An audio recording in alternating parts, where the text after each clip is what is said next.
Thursday. I'm here with my man Mehu Patel, and we are concentrating wholly on the NFL today. Look, before we start, man, if you like what you hear, go to WHOP.com. Join the Degenerate Gamblers. We have the best Discord in the country. We have guys on from all over the country. We do college football, horse racing, NFL, baseball, everything. This last weekend, we crushed college football. We had Georgia. We had the Florida State money line. We had LSU. The big one was we had a horse 2 days ago at Finger Lakes Racetrack, which is you know what I'm such a degenerate. I can honestly say I've been there. I went there right after college, and this track looks like it's 400 years old. It's rickety. It's just one of the oldest, dumpiest tracks in America. And I mean, when I say I had a tip, a friend of mine's a trainer. She gave us the 4-horse Devil Ramadi. He went off around 12-1. He paid $24 to win, nice. 10 to place. The exact was over $100. We cranked on that. But let's just stop all the bullshit. Let's stop the bullshit. Stop baseball. We're not talking college football. We're going in the NFL. The motherlode of all sportsbook. This is what it is. This is the NFL, the National Football League. And guys, they've been gambling on the NFL since the very first game. I don't know what, back in 1922, 32, when I can't remember. Back with the old NFL, the old NFC. What was it? You just had the Bears, the Packers, the Giants. That's probably it. So the NFL kicks off tonight. This is arguably every dude's favorite day of the year. I mean, if you don't like this day, I don't know. I feel for you. It's fun. It's great. You know, I love it. I've been week one of the NFL has been exciting for me since I would say 1985. I go back to I just remember sitting on the couch, probably being 6 years old, watching the Dolphins. I mean, way back when, the Vikings. I mean, it was. This is how I learned geography. Was the NFL. That's how I knew there were other cities in the country. If I did not have the NFL, I would not know that Chicago existed. Yeah, before the Buccaneers came into the NFL, I didn't know where the hell Tampa was. I didn't even know that was a real thing. Was Green Bay? Nobody would know where Green Bay would be if it wasn't for the NFL. Are you kidding me? No, absolutely not. And that's just the way it's always been. But we kick off what I think is going to be an unbelievable season. You're looking at a lifelong Jets fan. I was one of a few in my school. You know, back then they just exterminated the other ones. Oh, I mean, there was like 3 of us. You know, everybody else was Dallas, Pittsburgh.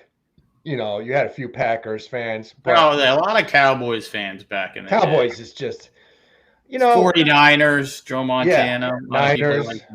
You always have your Dolphins because, you know, growing up in New York, you always had people that had relatives in Miami.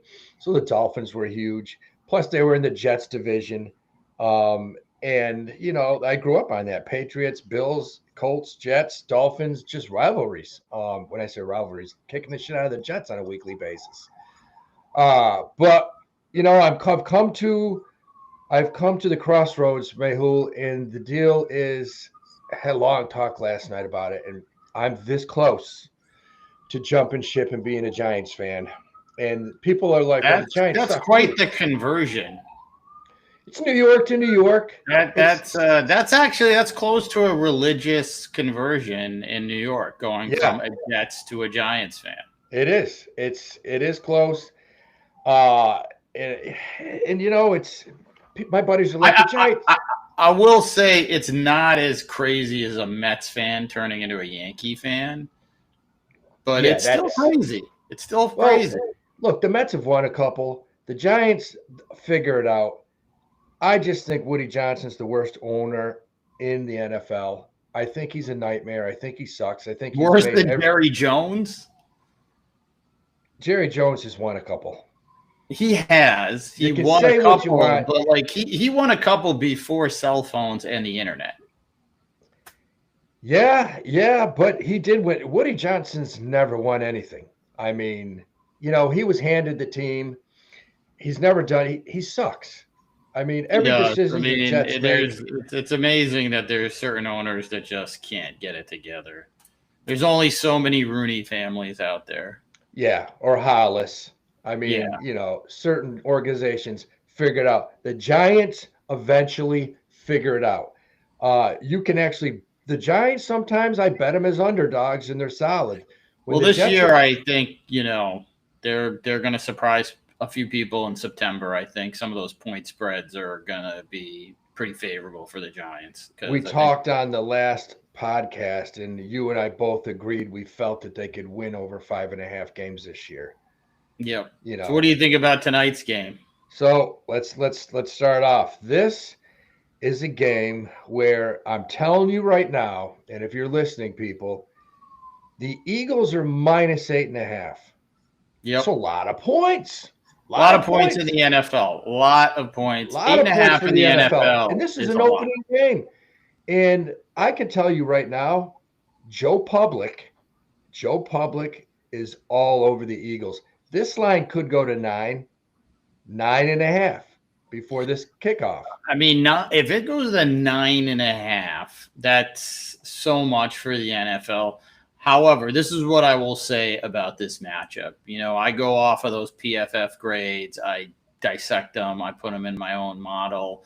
And if you go through this, the Dallas Cowboys, if you look at the grades for their defensive backs, more importantly, their linebackers and defensive line, and you take an average of their grade against the run, they are ranked 32nd. And that's now without Parsons.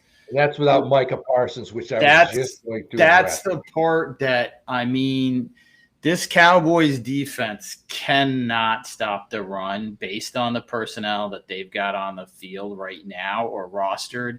And the Eagles, if you look at their offensive line and you take each one of their offensive linemen's run grade, they rank number 3. They've obviously got Saquon and a quarterback that's built like a running back. What I will say is I agree 8.5, 9.5 is a lot in the NFL. Cowboys have still got arguably a top 3 duo at wide receiver with Pickens and CeeDee Lamb. Well, let's start with what you just said about Dallas's defense. You're saying they rank 30th, 32nd against the run. So let's start right there. Because the Eagles have a decent running back. Yeah. He's not – Saquon Barkley's not bad. And if you look at all these betting sites, DraftKings, FanDuel has – I saw a boost where FanDuel has 100 – it's like 100% boost if Saquon Barkley, what is it, over like 93 yards tonight, you get 100% boost. He's -205 to score a touchdown, which I'd say that's a fairly good chance. It's a very good chance. The only reason he might not is if Jalen Hurts sort of, cannibalizes his touchdowns. But still, he's bound to rip off a 30, 40-yard run. It against this defense that really is so bad against the run. Based on their PFF grades, it's the worst. Their defensive line is going to really struggle here. Oh, look, the 9.5 is a lot. Like I actually like the halftime spread -6.5 or 5.5 for Philly. That's 2 field goals. Could I see them up 6 points? Yeah, I could definitely see the Eagles up 6 points. I could see the Eagles even getting out in front as much as 20, but because they've got CeeDee Lamb and Pickens and they'll play prevent, keeping a 10-point lead, I don't know. You could get a garbage touchdown late. So I like what I think the first half, the Eagles at home, defending Super Bowl champions, first game of the year, millions of people watching, they're going to try to take it to the Cowboys. And just the human element of Parsons leaving and everybody all week probably being like, what the fuck team are we playing for? Like this is so disorganized. And if you agree with what Mehul's saying about the Dallas's weak run defense, you can get Saquon Barkley. If he gets 100+ yards tonight, that's plus 102. I mean, you're not laying any wood. You're getting a little bit. Plus 102, Saquon Barkley, 100+ yards rushing. Listen, I don't know if he's going to get that, but it's not out of the question if he gets that by halftime. I mean, he might get it at halftime. I think he's gonna rip off a long run. And the other thing about the Cowboys is the way that defense was built is Parsons goes after the quarterback gets hurried, throws a bad ball, and Bland or Diggs gets an interception. But if you look at their coverage grades, if you actually look at what happens when that feast or famine situation doesn't occur, they're ranked 21st based on PFF grades. So they're not like shut down corners. They're aggressive ball hawks. And for that to work, you need somebody who speeds up the quarterback, which they don't have anymore. They just do not have that anymore. So I think the first half could be very lopsided. And then the Eagles, the Eagles are a lot like, do you remember the Shaq Kobe Lakers where they would just get up on guys 25 points, 18 points, and then they would take their foot off the gas and they'd come back, they'd cut it to 7 or 8 or 9, and then they would send Kobe or Shaq back in the game and smash them. And I feel like that's what the Eagles are going to be like in this game, where they're going to get up and then Jalen Hurts or Saquon or A.J. Brown are going to make a big-time play. Now, what I don't like is that garbage time towards the end. That's why if this line went to 9.5, even at 8.5, I get a little worried about that, because it's not as if Dallas is, completely incompetent on offense. They actually have a decent chance to put up some points. Now, the Eagles' defense is solid. They're going to get after the quarterback. The Cowboys have a rookie offensive lineman playing. The offensive line it's suspect. It's not like it's a great offensive line. So I like the Eagles in this, but I like the first half being lopsided more. Let's talk about a couple props. Is Dak Prescott going to throw for 250 yards? Because if you think he is, he's plus 100. That's not bad. I feel like he is going to, because the Eagles' run defense is actually pretty good, and the Cowboys have a bunch of guys in the backfield that are average based on, other running backs and backfields in the NFL. This backfield is pretty average. And I think they're going to be playing from behind. So 250 is very possible for Dak. I mean, you can parlay. You like him at 250. You like Saquon Barkley 100+ yards. I mean, that's a pretty solid parlay. Jalen Hurts, 2 passing touchdowns, 2+. So plus 114. You know what? That's not bad. If you put that in a parlay, that's not bad. Yeah. He doesn't throw a lot of touchdowns. No. I can see him running one in tonight. Yeah, if that was him scoring 2 touchdowns, either passing and rushing, I would like that more. Because I could see him throwing for 1 and running for 1. 2 passing touchdowns, I don't know. It's possible, because they might be just killing them so badly on the run that they're going to have to stack the box and they get some big plays downfield. I mean, they still got 2 big-time receivers, Devontae Smith and A.J. Brown. This couldn't have been worse matchup for the Cowboys week 1. And if you like A.J. Brown to get 70 yards receiving, it's only minus 111. That's not bad. He's cleared. Injury designation was taken off of him early in the week, so the hamstring's good. And AJ Brown's elite. When he's healthy, he's a top 5 receiver in the league. No question. If you think CeeDee Lamb's going to get 7+ receptions, it's plus 104. And he's gonna have targets. He's gonna be tossed at all night. He's gonna have targets, but I don't like that as much. And the reason is I don't think Dak Prescott's gonna have a lot of time to throw. And the Eagles have got a good secondary for sure. They've got a good secondary. Mitchell's a great corner.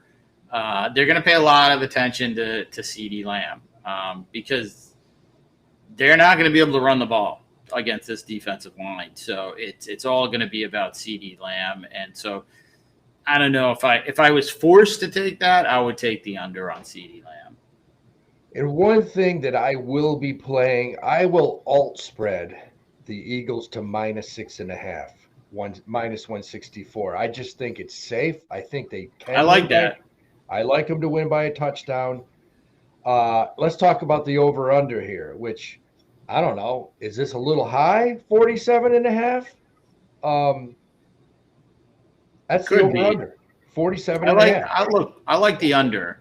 The 47.5 requires the Cowboys to put up some points. Yeah. And I'm not sure they're going to be able to. Not yet. Look, there's a lot of question marks about their backfield. Is it Javonte Williams, Miles Sanders, Jaden Blue? Who's actually going to be a playmaker in that backfield? You got to be able to run the ball in the NFL. It's basics. It's 101. If you can't run the ball, you become one-dimensional. You become one-dimensional against a Fangio defense, you're screwed.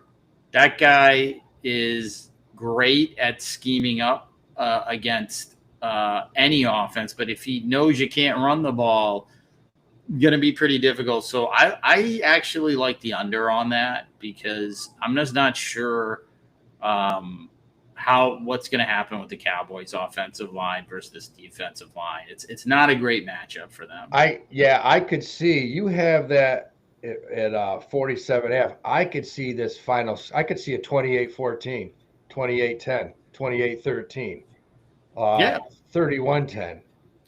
I mean, to get to 47, do you think it could be 31-21? I don't know. I don't think so. I don't think this Eagles defense is going to give up at home, defending Super Bowl champs, and they're healthy. Division rival, team that they hate. I mean, every Eagles fan still remembers when the Cowboys were good and they want to stick it to them. Yeah, tough matchup for the Cowboys, I think. But it's similar to what you said about getting down to 6.5. That's why I like the halftime at -5.5 because I just feel like it's a little bit safer. And the Eagles aren't going to do one exotic thing in the first half. They're just going to be like, hand the ball down their throats. Yeah, we're just going to run until they can stop us. And if they can magically stop them, I will be very surprised if the Cowboys get even 1 3-and-out in the first half. Unless there's a holding penalty or something like that on the Eagles, I don't know how they're not going to just keep getting 10 yards with 3 plays. I don't know how they're going to stop them. So you guys, you heard it here. We're kind of leaning towards the Eagles.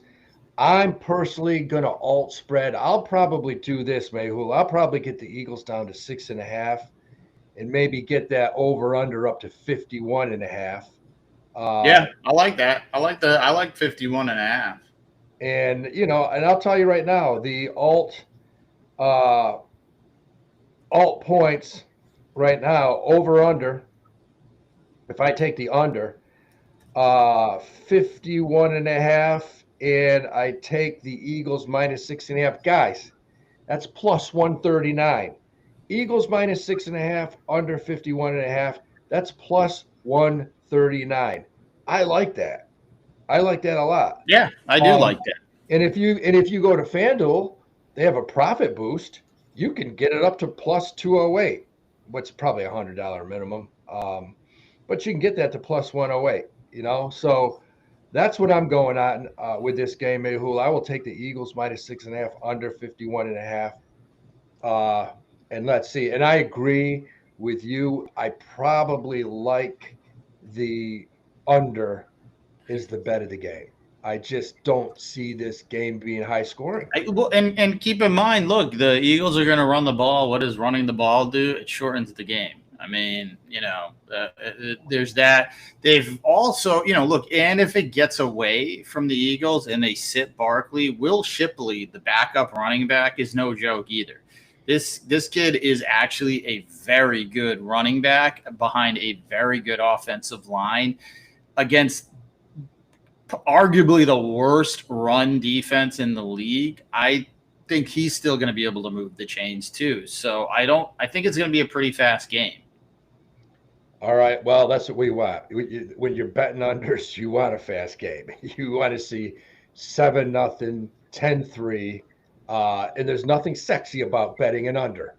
No, it's the worst. Betting the under, it's the worst. It's like going to the dance with your cousin. It's terrible. It's the worst. But you got to do it. If you want to bank and you want to make money in this game, sometimes you got to do shit that's just not sexy. And betting the under is one of them. So that's it for tonight's Thursday, and I'm looking forward to it. And I think there's a lot of people in America would love to see the Cowboys get their asses handed to them opening night. And, we think it's going to happen. So there you have it. That's what we got for tonight. Now, like you were saying, this is a weird start to the season with a Friday night game. Oh, yeah. Thursday, Friday, Sunday. I mean, but yeah, Friday night is the other team that was in the Super Bowl, the Chiefs. I mean, I look at this game, Chiefs at LA, at the Chargers. And this is almost one of those deals where you got to go back and look at some trends because it's early in the season. Both these teams are solid offenses. The line is only -3. The Chiefs are -3 going to LA. And I have a few friends, Mehul, that think the Chargers can win this game. I don't know. What do you think? I mean, they can definitely win this game. Is this game in LA or is this the one that's in Brazil? Oh, yeah, of course. I think that's the Friday night situation. So you have that factor, right? The chaos of that level of travel that I do actually think the Chiefs, because of the amount of Super Bowls they've played in and dealt with media coverage and, probably a little better equipped organizationally to deal with that. No knock on the LA Chargers operations team, but teams that keep going to the Super Bowl know how to move a team from one place to another, probably a little bit better. Now, is that a reason to not take a team? No, but you got to consider it a little bit. There's the human element, of course, always. But could the Chargers win this game? Yeah. So I will say the one thing about the Chargers is that does worry me a little bit is they lost their left tackle, Slater, about a month ago. By far their best offensive lineman. They moved Joe Alt over, and this is huge information. If you're listening, listen to this. This is how we're betting all season. Mayul's got a system. He uses offensive linemen, and he's telling you this right now because this is something I didn't know. They lost their best offensive lineman. They lost their best offensive lineman in the preseason, and so they had a rookie last year, Joe Alt, who ended up being a very good offensive lineman. It panned out as far as the draft capital, but now they've got a guy that's projected to start, Trey Pipkins, and his pass blocking grade is way below average.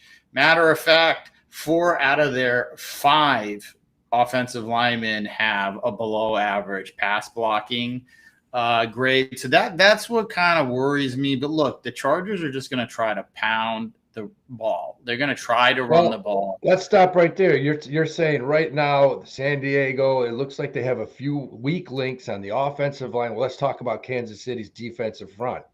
I mean, Kansas City's got some solid guys up front. They do. I mean, against the run, they are very good. Their run defense, particularly their linebackers, are very good against the run. And actually, their secondary, the safeties help a lot with the run. So, this is a pretty evenly matched game. I think one thing to also note is Isaiah Pacheco is supposedly looking really good again. He broke his leg, I think, week 2 or 3, came back last year in week 13, I believe. And he just wasn't the same. He is going to be effective. And the Chargers defense is middle of the road. What in the spread's what right now? -2.5?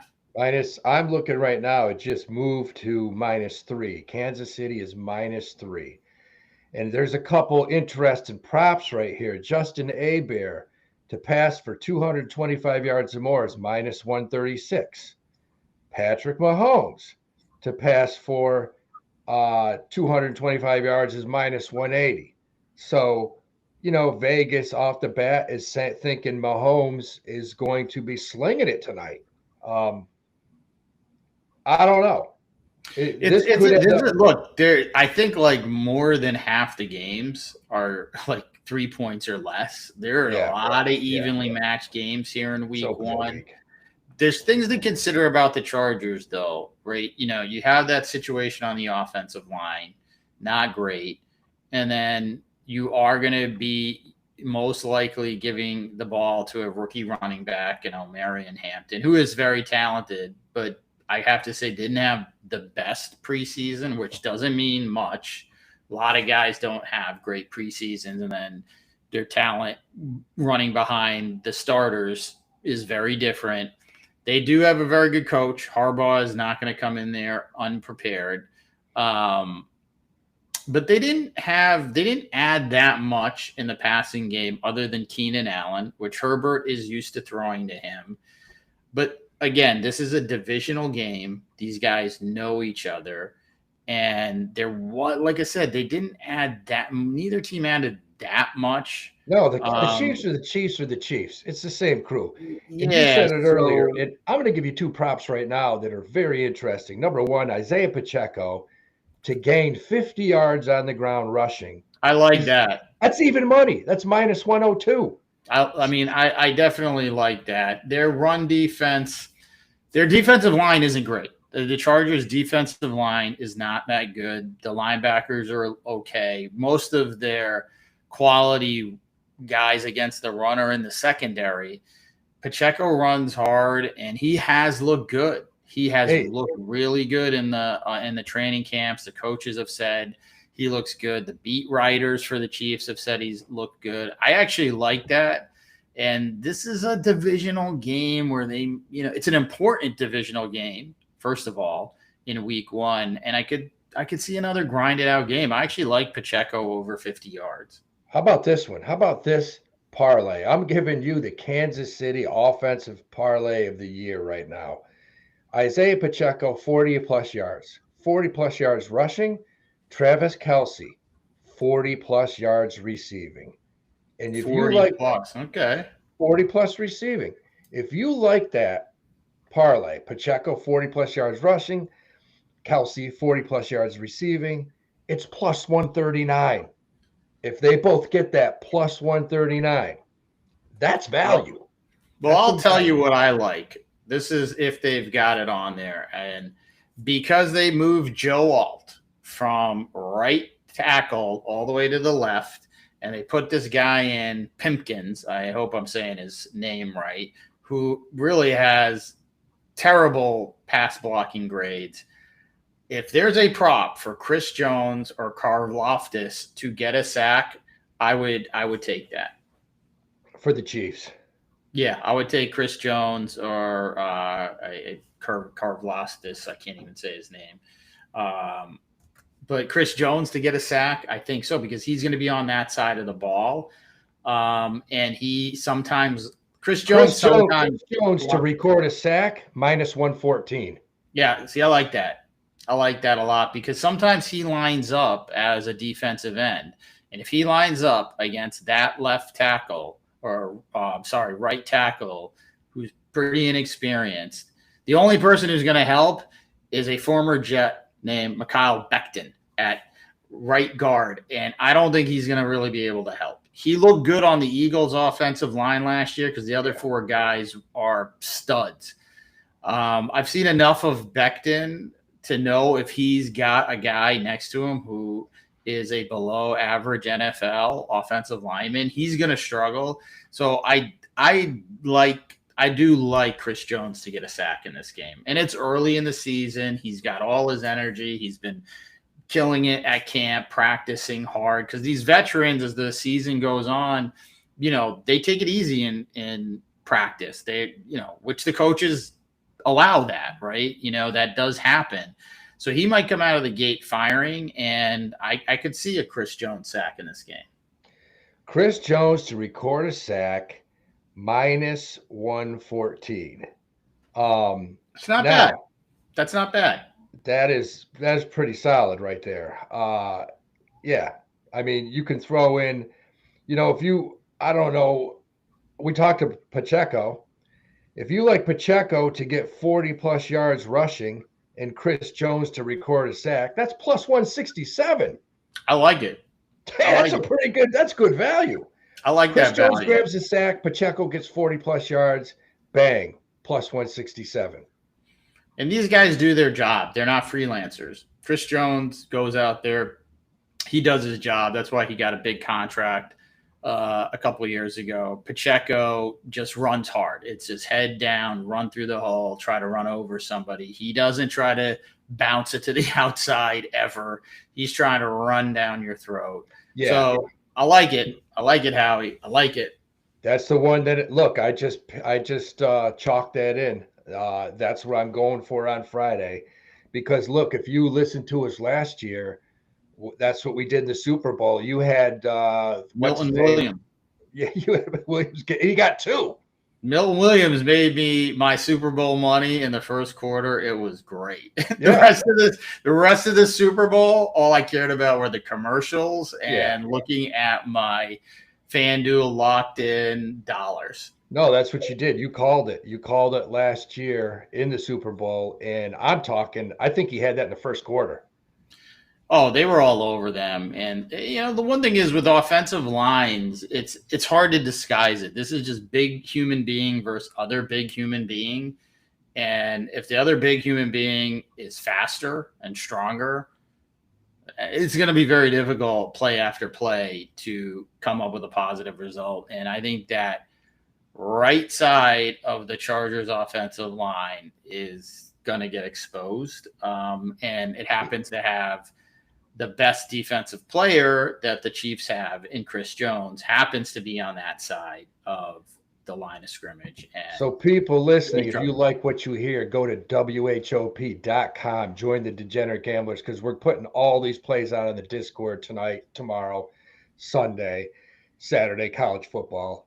And you see, if you've been with us, we've been absolutely killing college football. Go to at Howie Dewey on YouTube, join the Degenerate Gamblers. Get on our Discord because we have tons of plays coming tonight, tomorrow, Sunday. You just heard it. I'm betting Chris Jones to get a sack tonight. I am. I have faith in you after last year's Super Bowl because that last year in the Super Bowl, that's the best I've done betting wise in probably the last 10 Super Bowls. Oh, it was great. It was fantastic. And this is really the first. Last year was the first year I did a deep dive with PFF grades, and they do a great job. So explain right now, while before we go to Sunday's game, explain a little bit to these people about how you evaluate. And I've broadly said what he does. He looks at offensive lines because if you ask any coach or anyone, that dictates wins and losses. That's the bottom line. That's pretty much it. It's pretty straightforward. The PFF does a great job of grading every play and every player who played on that play. And so they come up with these grades for each offensive lineman, each defensive lineman. And so what I've concentrated it on is the offensive line, the defensive line, linebackers, and defensive backs. I've kind of ignored the fantasy football wide receivers, running backs, tight ends, quarterbacks. And I know that sounds freaking crazy. Yeah, it's sexy, man. It's sexy. The reality is it's the line of scrimmage. Any coach in any sort of level always says, stop the run, right? Why? Because then it becomes one-dimensional and the game of football becomes a lot harder if you can't disguise stuff. So PFF does a great job of telling you what their grades are, but you have to manually take it, put it into a model so you can see and compare. They won't let you do that, and they don't tell you what their grades were the week before. Once they show you their grade, that's just what it is today over the course of the season. So if you want, what I like to see is a player's trend line. What was their grade in week 1, 2, 3, 4? And so by week 4, you start to see guys who are going like this and guys who are going like this. And so you can see rookies that are ascending, or a guy coming off of an injury going this way, or a guy coming off playing through an injury going this way. And you have to chart that yourself. They won't. And that's what I do. And that gives me a pretty good idea of what's going to happen on the line of scrimmage. And that's what it's all about. It's all about the trenches, baby. That's where we'll be banking fatties in the trenches. We got our boy Steve Valente. He just got out of the bathroom where he's been for 38 minutes. He looks like he's feeling better. He looks a lot lighter. Howie, I was giving a lesson to a 50-year-old guy, my man Brad. He wants to get back into it. A 50-year-old guy, baseball. Let's yeah, go. Steve's got a batting cage, a bunch of batting cages in his business, and I'm gonna go over there at some point, and I'm just gonna smack dingers, man. I'm just gonna. Well, that's what it's all about, dingers.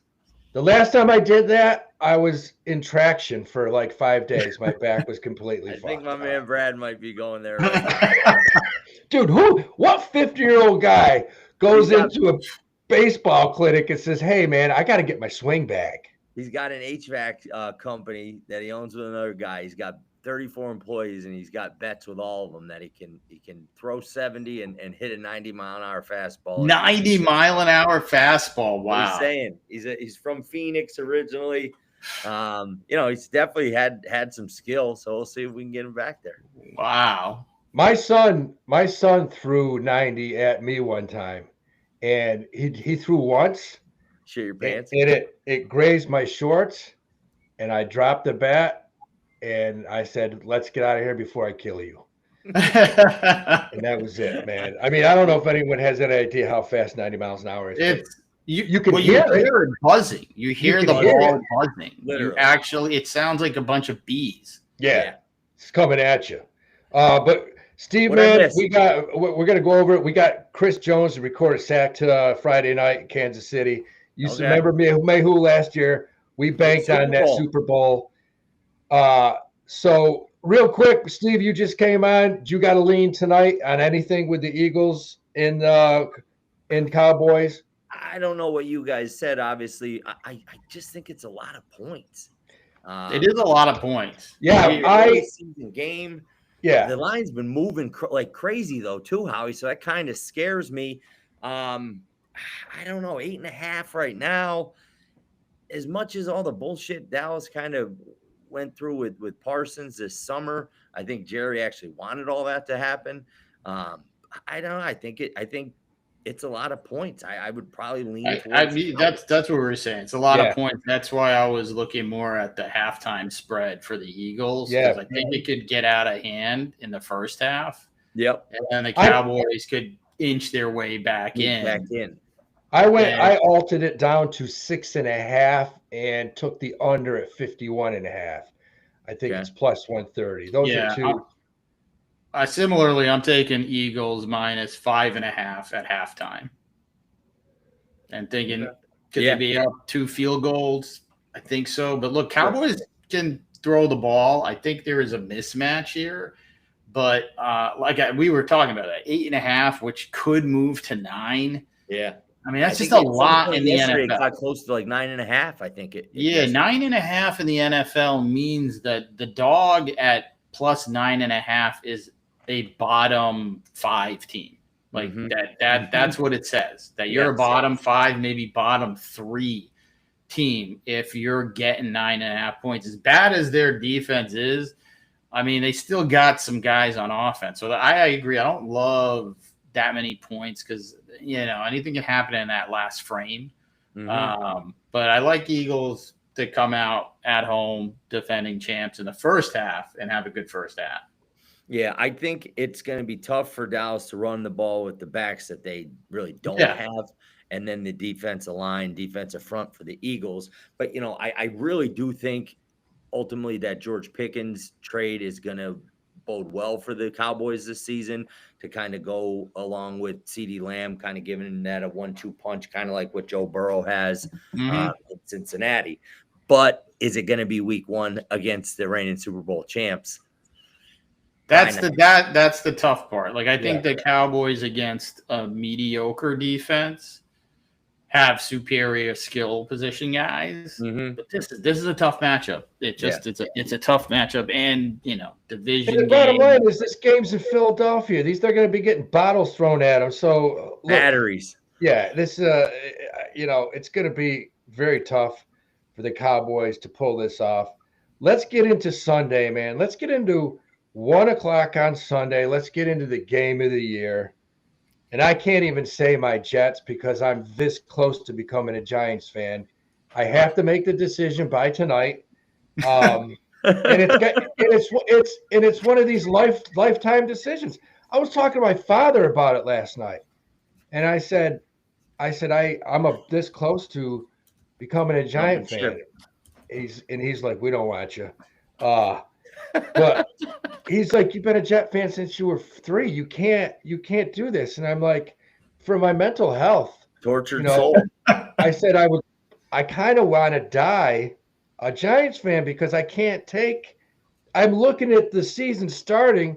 It's the happiest day of the year. But on the other hand, my Jets play the Steelers at 1:00.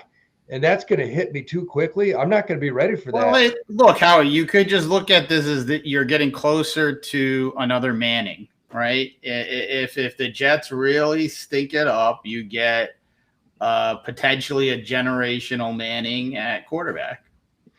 Yeah, and he looks so great in week 1. Yeah, probably because he knows he might end up on the Jets. Yeah, which I'll show these guys. If he goes to the Jets, he's done for sure. There's no hope. And that's what I have a good friend, comedian Dustin Chafin. He said the thing, and his team is the Steelers. And he said the one thing that you have that no other team in the NFL has is you just have no hope. He said there's no hope for the Jets. Sad. I feel bad every year ever. I feel bad for Jets fans. So, I mean, this, as a Jet fan, this is the lock of the week. The Steelers are going into New York, or New Jersey, I should say. They're minus 2.5. And the over-under is 37.5. And I'm going to tell you right now, I don't care who's quarterback in either team. I don't care what receivers are playing or what running backs or whatever. We're going to lose. The Jets have no chance to win Sunday. And I don't give a shit if we got Mohammed, Jesus, Buddha. I don't give a shit who we have at QB. He's going to throw 2 to 4 interceptions. Justin Fields will. And it won't necessarily be his fault because the first snap he takes, somebody's going to be putting his head in the dirt. Yep. And the Steelers aren't that great this year. They don't look that good. But what do you think offensively as far as the lines and everything go, Mayhu? I mean, look, is it still at 2.5? 2.5. And there's no reason to change that spread. Yeah, look, there's a couple things here. One, the Steelers defense definitely, top 3 defense. They've got guys everywhere, on the defensive line, the linebackers, the safeties. They can play defense. And they didn't change that much on defense, which means Picked up they Jalen know Ramsey. they know Justin Fields well from last year. They practiced against this guy every week. So they're really, his speed isn't going to surprise anybody on that defense, which might. There will be no speed because he's going to have nowhere to run. Yeah, so it's like it's tough. Like that, him playing against the defense that saw him every week in practice. I will say this: well. if you don't agree with me and you think maybe the Jets have a chance to win this, I'll give you the second best bet of the weekend. The over/under is 37.5, not very high. There's no chance this score goes over 30. I mean, the final now without the defenses scoring, no.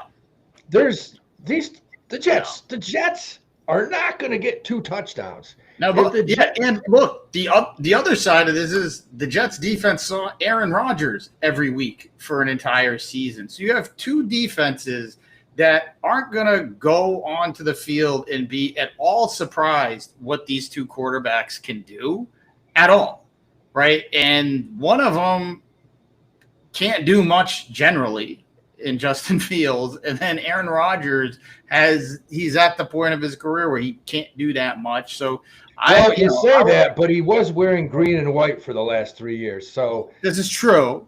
He might pull a Brett Favre and go and explode here.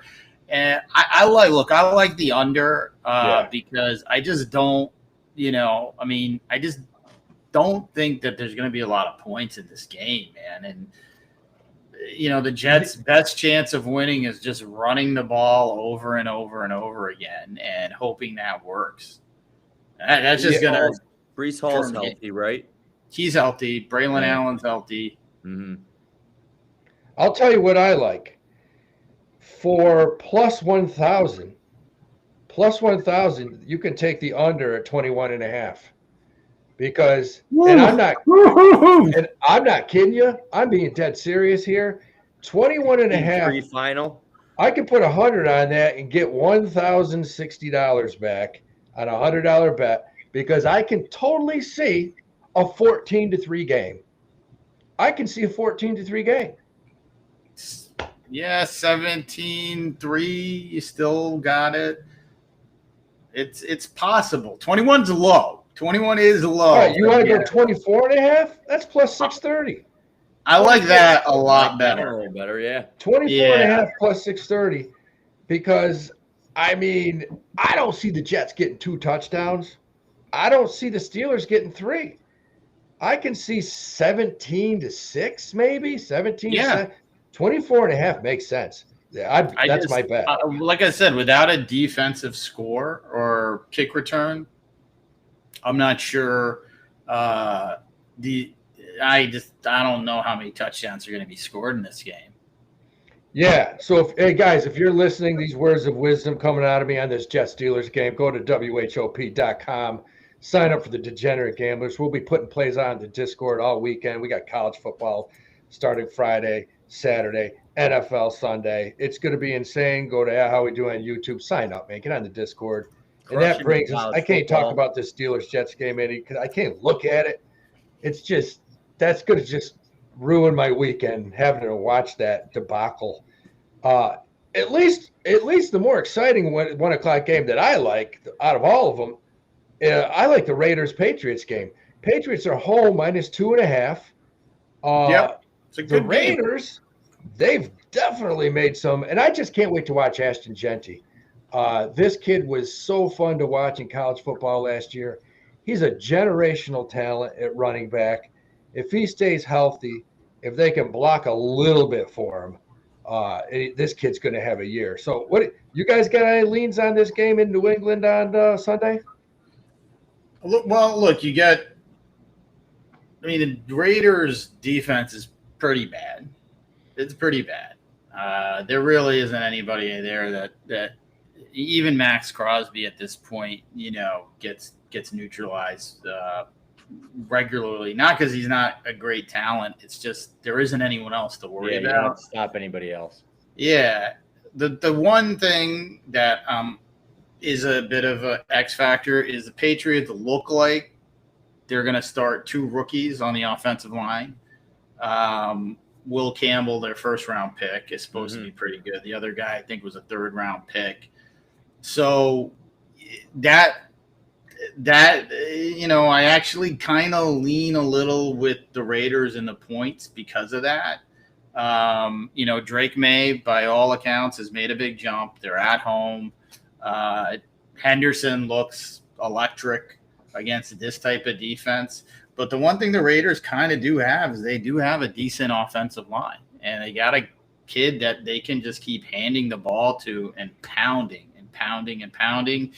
And I might regret saying this. I think Geno Smith's a pretty decent quarterback. I actually think he's got a cannon. Yeah, of course he is, because he left the Jets. He's pretty decent. He got rid of the curse. He got rid of his Jets STD, and he's now clean.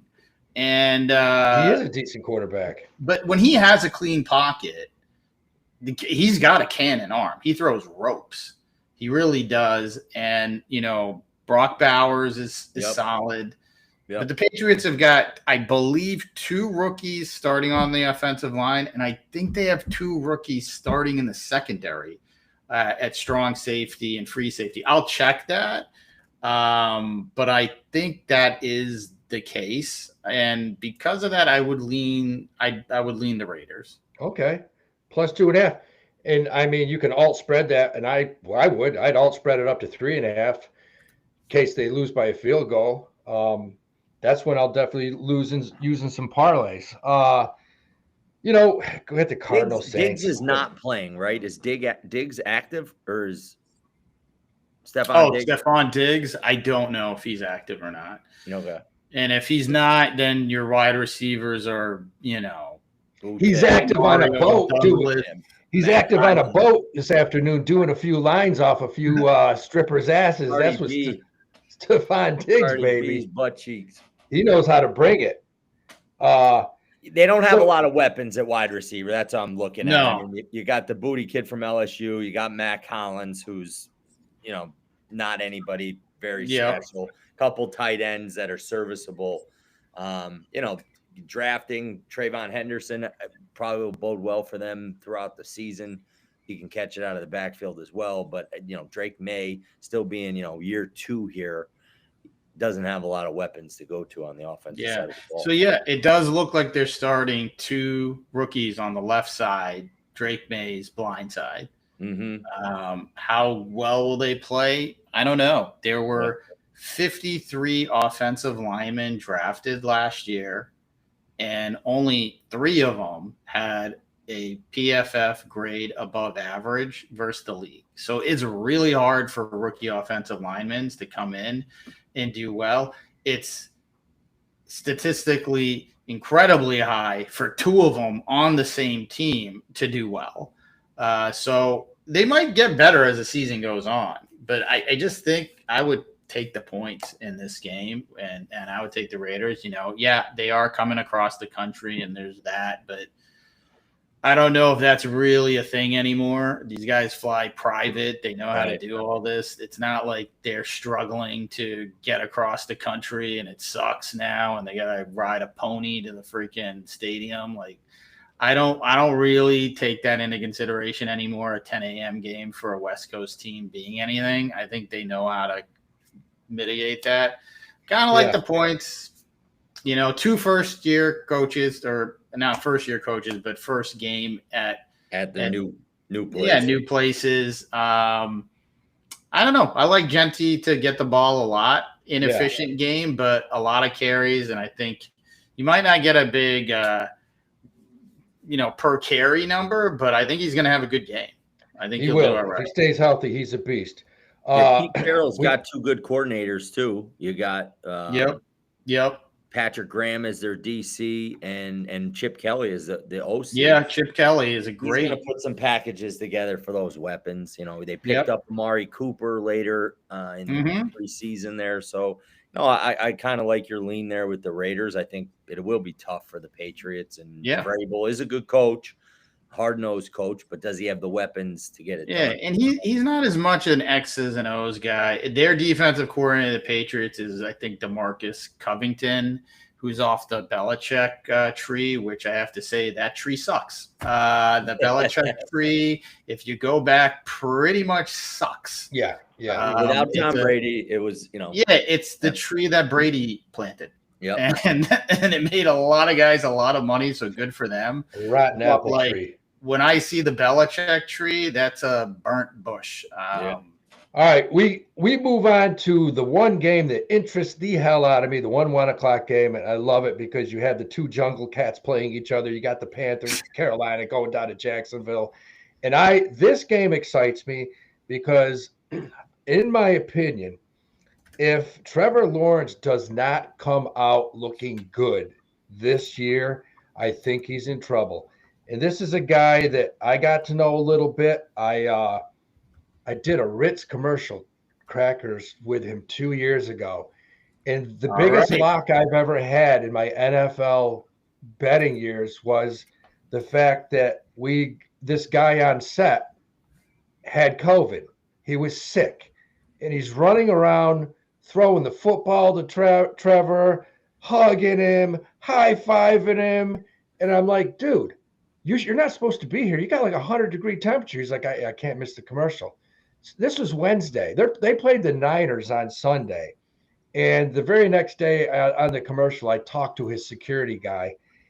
He says, yeah, man, I don't know. He's got a cold or something. And I put my head down like, oh, shit. This dude's got COVID. He's going to be sicker than dog Sunday. The line was 2.5 against the Niners. They were minus 2.5. The Niners were up, I think, 31-3 at the half.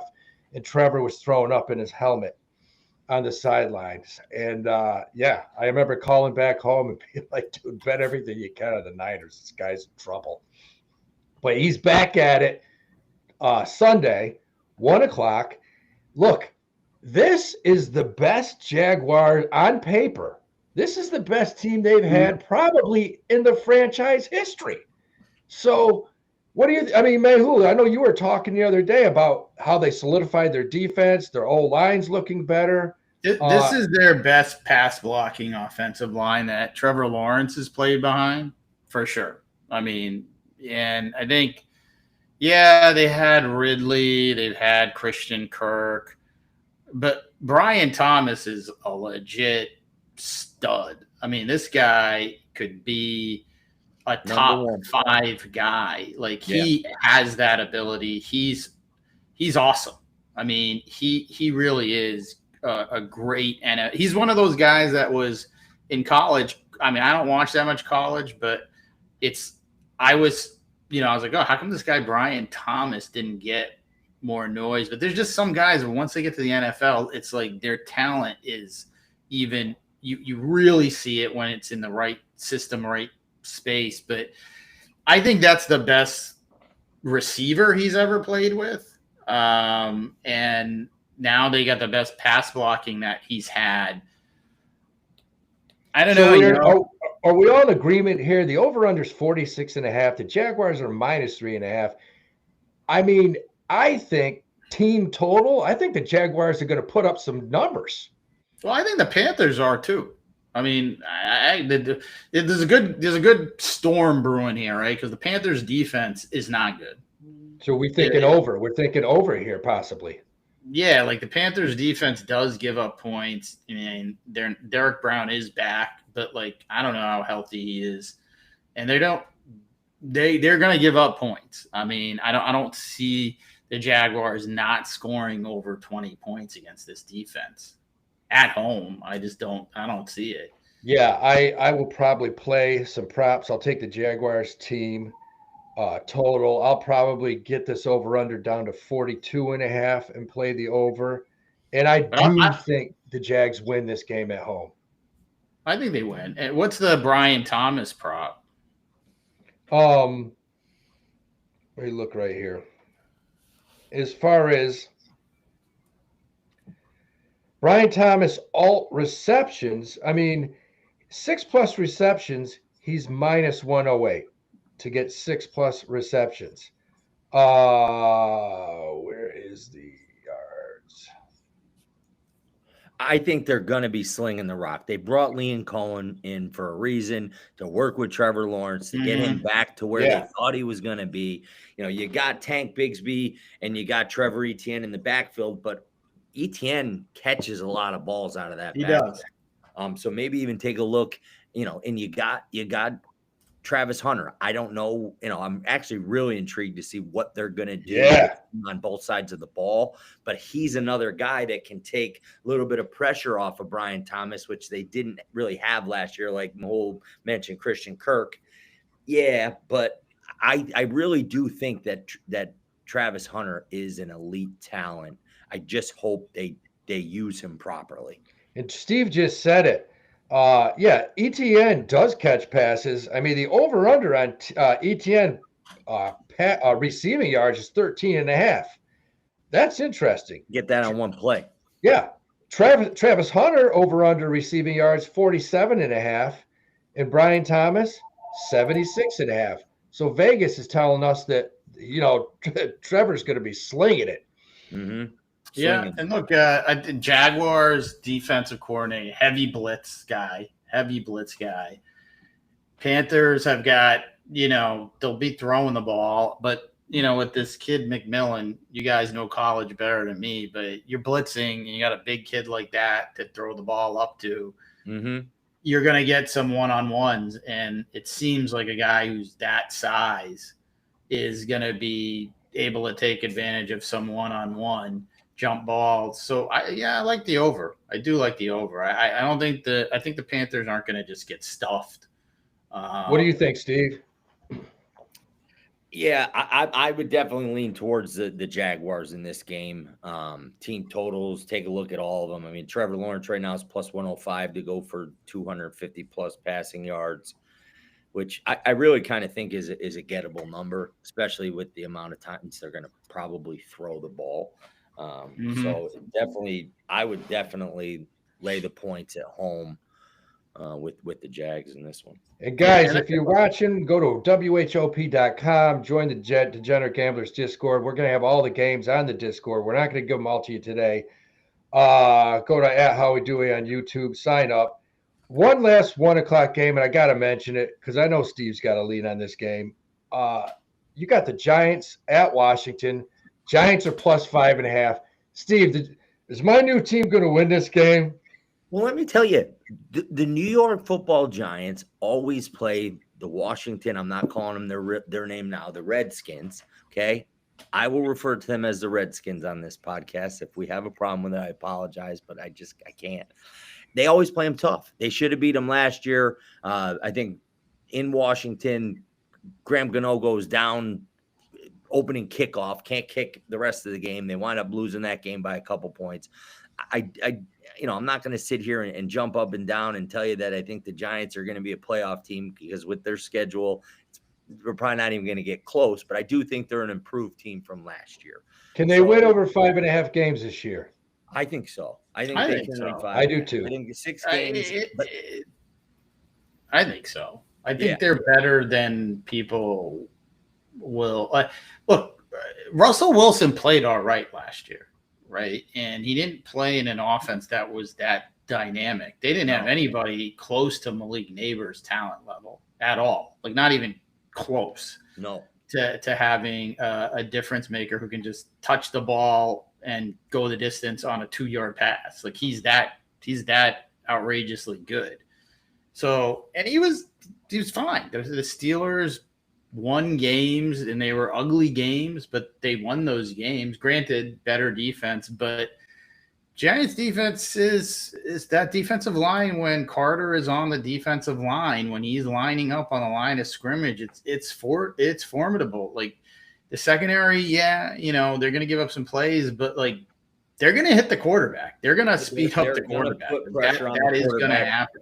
Yeah, they're going to put pressure on the quarterback without having to, draw up these crazy blitz schemes. Their front four is tough. You got Burns, you got Thibodeau, you got Carter, you got Dexter Lawrence, the big ugly in the middle. They're going to put pressure on that quarterback. They are. So Steve, there's 2 things you could do here. We can bump this up to 7.5. which is only 2 points, which is very conservative. I think the Giants can keep this within a touchdown.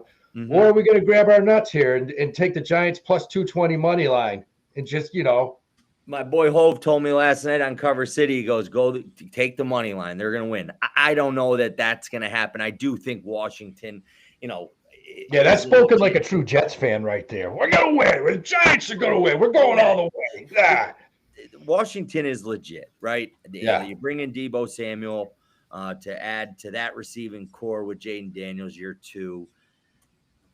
I just think that's too many points to be given the Giants, who always play Washington tough regardless. I think Russell Wilson is going to go downfield. He's not afraid to throw it downfield. So you got Neighbors, you got Jalen Hyatt, who is a very good deep threat. That's why they drafted him out of Tennessee. Go along with Theo Johnson at tight end, and then, a formidable running game with Tracy and Scatabo. I just think it's going to be a lot of points. I think the Giants' defensive line is going to make Jaden Daniels uncomfortable. It's a lot of points. And the reality is I'd have to go back and look. I don't think Washington blew out a lot of teams last year. They won a lot of close games. Jaden Daniels kind of was clutch. I mean, no question about it. The guy was clutch and just seemed to – they had a bunch of comebacks. They had, a lot broke their way last year too. If you look at the quarterbacks that defense had to play, I mean, it was DeVito, it was Cooper Rush, Jalen Hurts got knocked out of a game. Mm-hmm. A rookie Caleb Williams, and these are the ones that I can remember. And then if you remember that Bears game, Bears had that game all but one. With the Hail Mary. That Hail Mary, right? Yeah. I don't remember that. I almost threw the TV through the window that day. I had a 6-game parlay on that month. I mean that Hail game, Mary. I've had nightmares about that. Brutal. And so they had a lot of. They played a lot of teams that were on their second quarterback because their starter got hurt. And granted, look, they went into Cincinnati and beat Joe Burrow. I remember that Thursday night game. I was stunned. And he's legit. The guy's clutch. But, we kind of saw what happened to C.J. Stroud second year. The book came out and it got a little tighter from last year.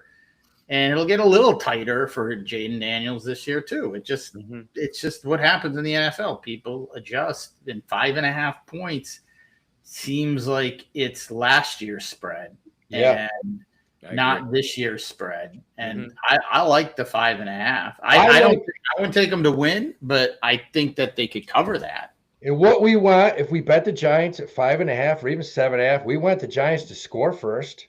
Let's get up 7-0 so we can hedge. We can turn around and take the Commanders at maybe +2. And that's what we do all year. We hedge. We find the middle. We try the middle games. We hedge. You have to. You can now with all these betting sites. There's no excuses.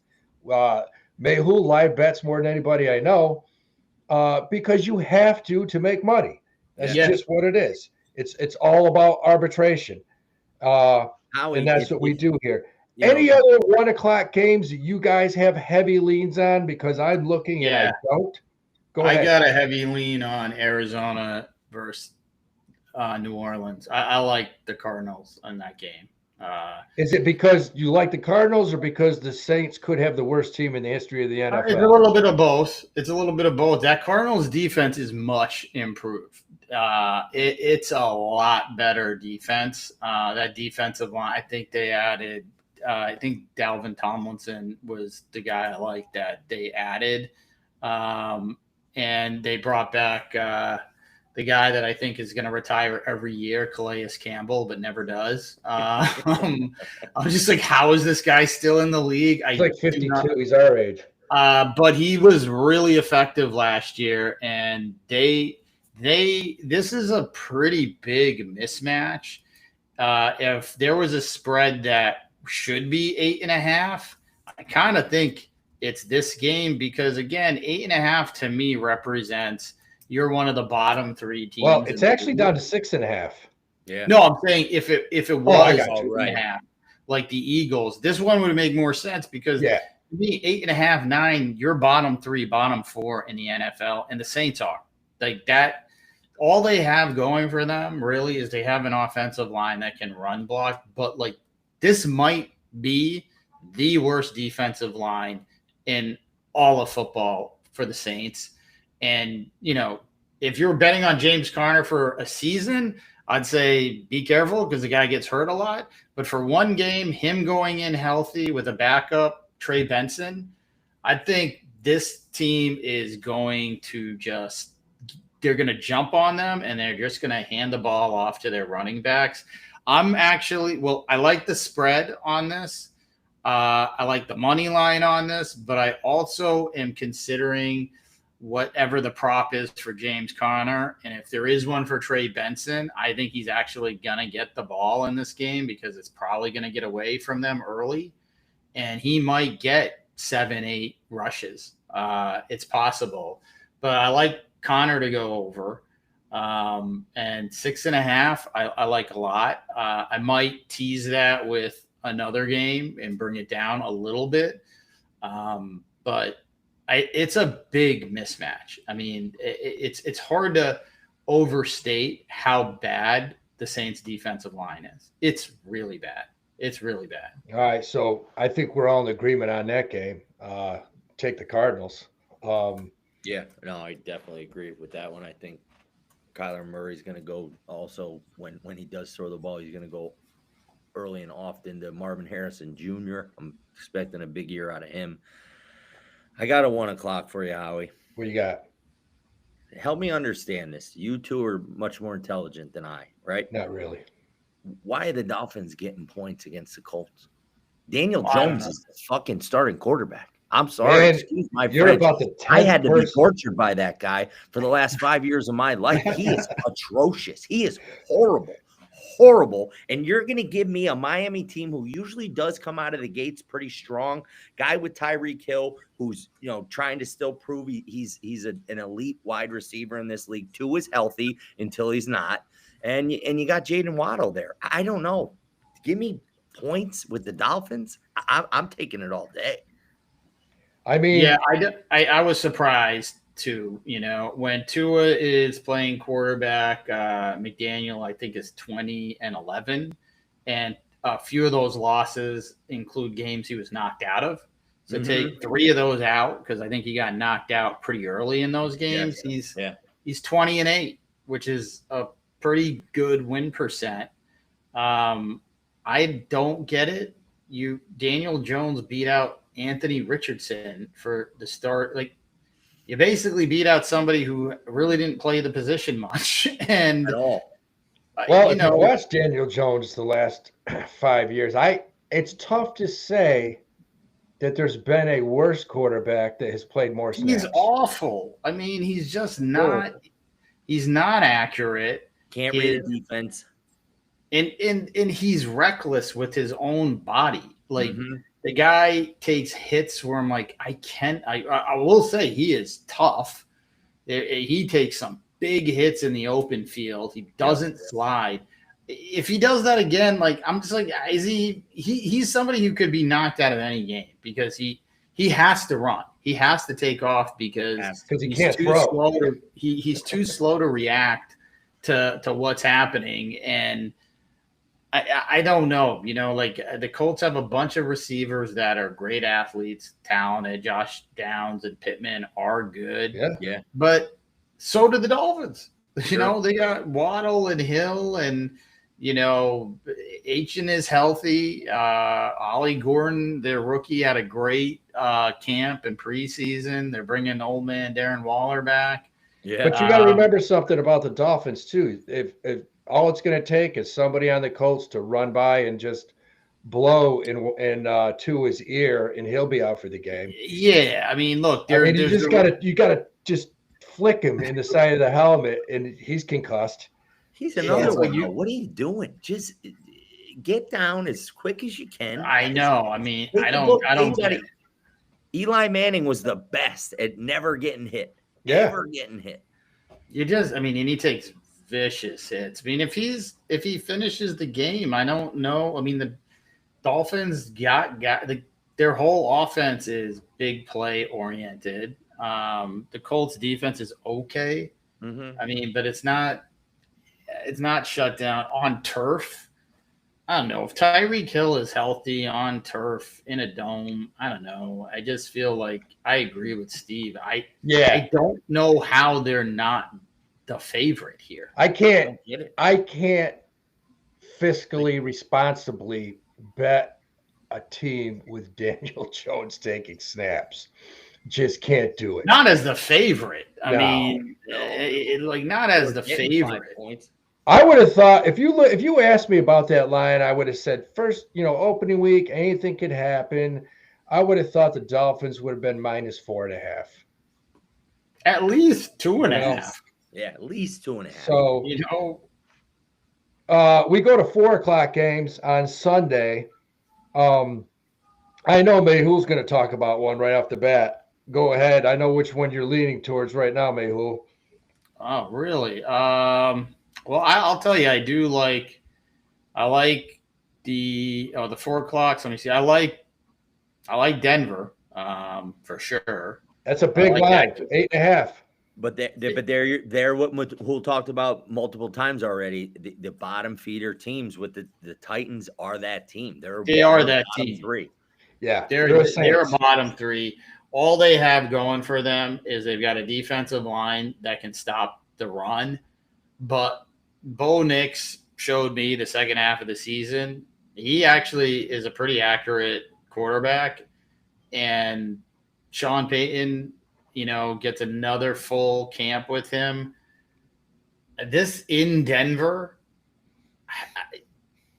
a rookie starting in Denver against that defense. Broncos defense is improved. They brought in Greenlaw from the Niners. They drafted Barron out of Texas to go along with Patrick Surtain. And they have a great offensive line. Like, there's just the amount of mismatches here, and you got to go on the road. If I was to pick one blowout, not looking at the spreads, and there's not that many per week, right? There's not that many blowouts in the NFL. This is one of them where you could see a pick six, Pat Surtain, Cam Ward, taking a chance here, and this getting away from them really early. I just don't. I will be if we come back next week and the Titans stayed in this game for 3 quarters. I would be really surprised. I would be really surprised because they just. If you look at all the levels, they only have one advantage. It's their defensive line versus the run blocking of the Broncos, and it's not a huge advantage. It almost kind of cancels each other out. So, okay, Bo Nix will throw the ball. Yeah. They have no answer to Cortland Sutton. They brought in Evan Ingram. They've got that kid RJ Harvey, who's basically a pass catcher, who's electric.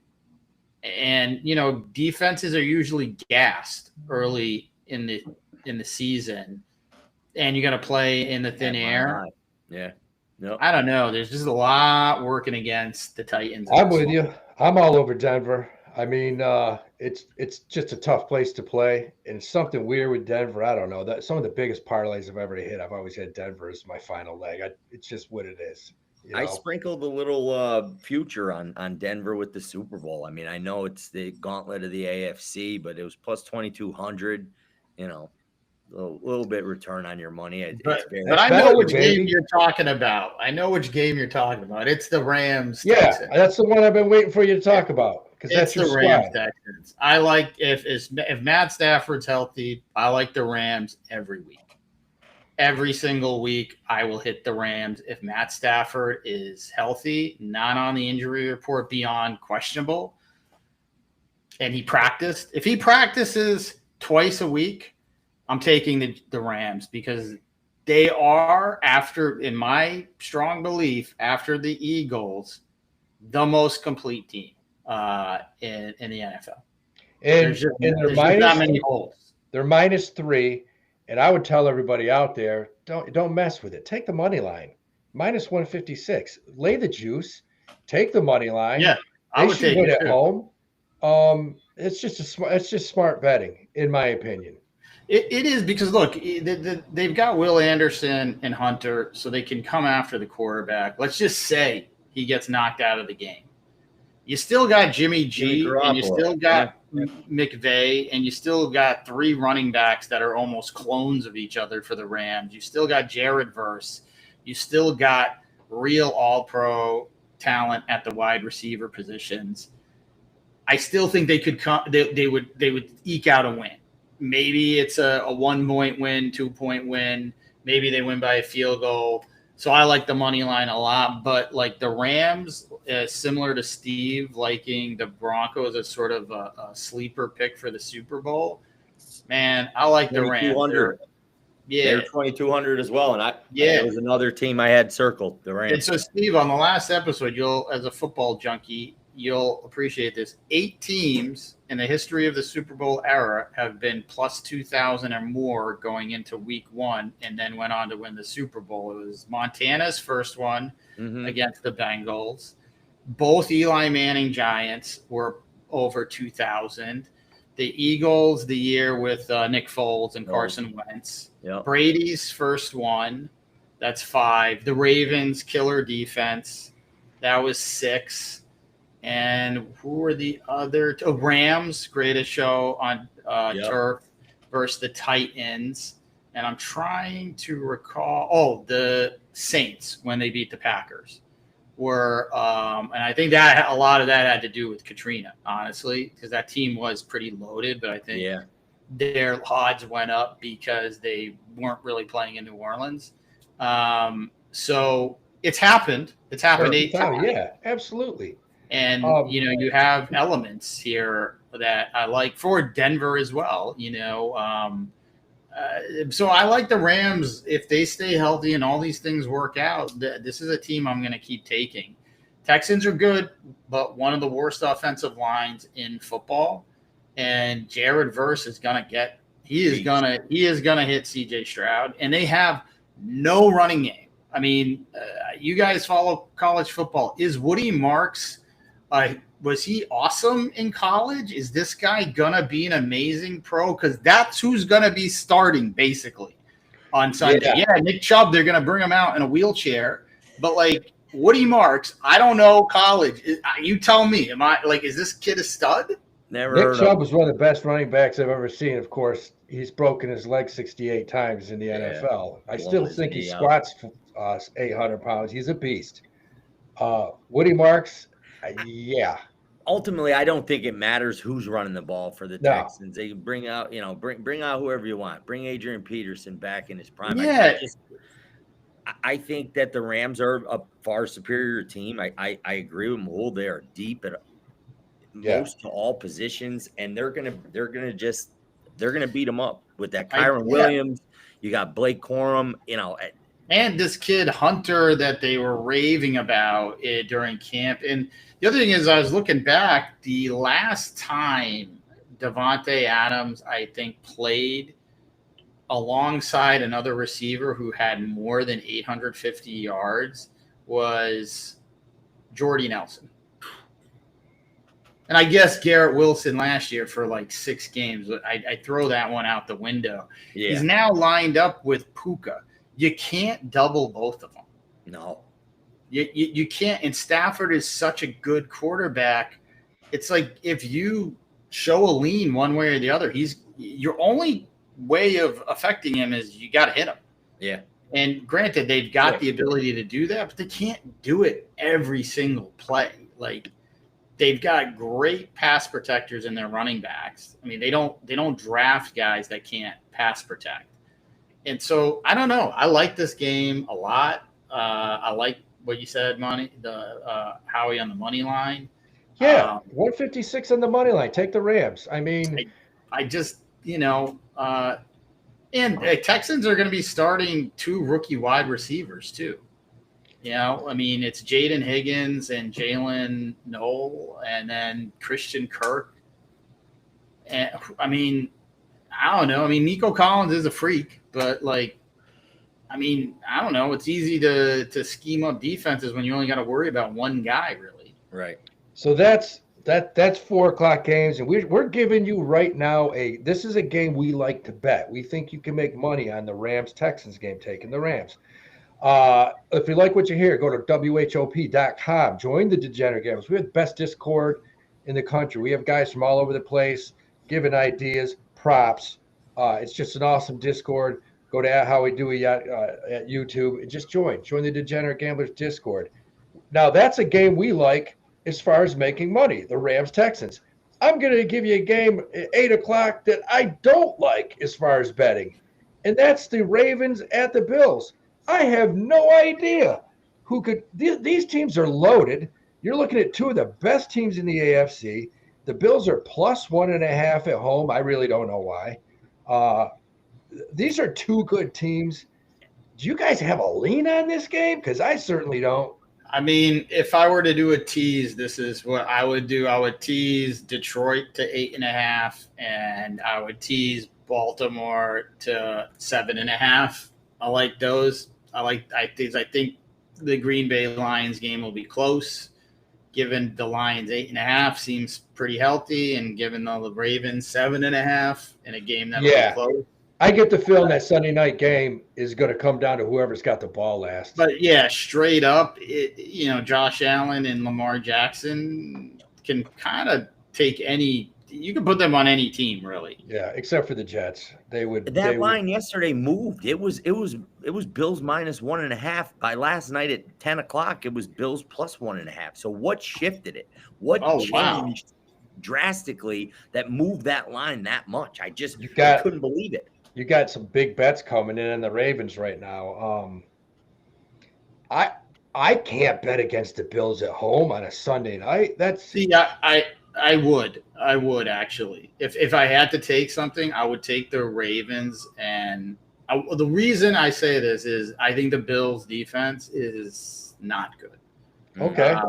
And I think that's why, you got a rookie in the secondary as well. It's just not. The Ravens defense is secondary is very good. Everything else is kind of about NFL average, but if I had to pick, I would take the Ravens. I would. Okay. All right. You got to lean on that game, Steve? I'll be sitting back just watching it. It's a tough game. I just, Buffalo at home, night game. If I'm putting my eggs in a basket, I'm putting them in Josh Allen's before I'm putting them in Lamar Jackson. But really, to put my hard-earned money on something, I'd probably stay away from that game and just hope for a great game. Yeah, maybe the over. I mean, I'm not saying I like that game. Well, the over is 50.5. Maybe the bet is the over. I mean, if you think these quarterbacks are going to light it up. I had to take that game. Yeah, it's a tough game. Anything can happen. And again, like in those games where you have quarterbacks like this, it could just be a fumble that, or a bad call by the ref, anything. Every play matters. So I don't know how it's going to go. I mean, look, that's what happened in the playoff game.